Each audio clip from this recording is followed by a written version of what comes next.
మన వ్యామోహం అంతా పుత్రుల మీదే కదండి. ఎన్ని కోట్లు మనం సంపాదించినా మన కోసమా?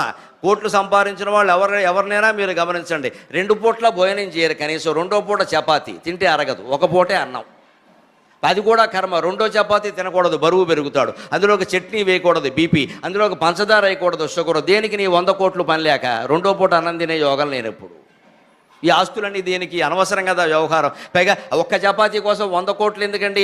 ఎంత ధరలు పెరిగినా ఇండియాలో ఒక్క చపాతీ 100 కోట్లు అవ్వలేదు, ఇంకా చాలా తక్కువలోనే ఉన్నాయి. అవసరం లేదు, అంత డబ్బు అవసరం. మనం ఎందుకు సంపాదిస్తాం తెలుసా? మమకారం, వ్యామోహం. ఇదంతా నా పిల్లలకి ఇవ్వాలి, ఇదంతా నా పిల్లలకి ఇవ్వాలి. నా పిల్లలే నా వాళ్ళు, నేను, నా భార్య, నా పిల్లలు, నా కుటుంబం. మిగిలిన వాళ్ళు ఏమైపోయినా సరే వీళ్ళే నాకు ముఖ్యం. వాళ్ళకి ఇవ్వాలి, వాళ్ళకి ఇవ్వాలి, వాళ్ళకి ఇవ్వాలి. ఈ తాపత్రయం మన